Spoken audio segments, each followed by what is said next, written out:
So can you believe they go back to, and again, one of your older videos, this video about fisking the New York Times was not released anytime recently. They go back to the archives.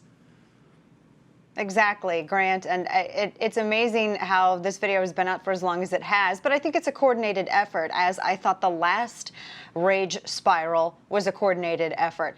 It is really embarrassing if you are a reporter with the New York Times, as is Adam Goldman, that you do not know a common casual term, and that apparently Goldman's Google is broken, and that he's unable to look up the definition of a word with which he is unfamiliar. Your stupidity, Adam, your illiteracy, your limited vocabulary is not my problem. And you know what? Isn't it the New York Times that has always traditionally portrayed flyover nation citizens and Trump voters and everybody else as backwoods, one-tooth hillbillies who can't read a book, much less own one?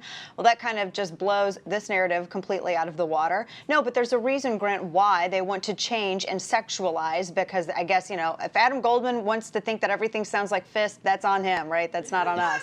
But there's a reason why they want to change the definition of this word, because they want to make their narrative a physical threat. They want to say that a promise to fact check the New York Times is a physical threat. And I think that anyone who would think that a free citizen's promise to fact check their press and they would call that a threat, that person's a very sick individual. Are you a free people if you do not have the right to criticize your press? Are you a free people if you do not have the right to fact check the media that has so maliciously maligned you? No, you are not. Any right that you are dissuaded from exercising is a right that you do not have. And just as the press has every freedom to write what it would like, so do, Grant, do a free people have every right to criticize and fact check that press. It is our right too. Well, you better believe, Dana, that that is exactly what we're doing. In fact, we've made it our mission on this program to go after the New York Times and fact check just about everything they do, because Americans are now onto them. And this concocted controversy that they've now made a habit of doing, it's bogus. It's beyond fake news. It's deceitful. And it's as if they have nothing else to cover. There's a lot going on in the world than talk about whether Dana Loesch said fisk or fist. Let's put this in context. The New York Times, just recently, and I believe it was last year, Grant, their public editor, Liz Spade, was fired.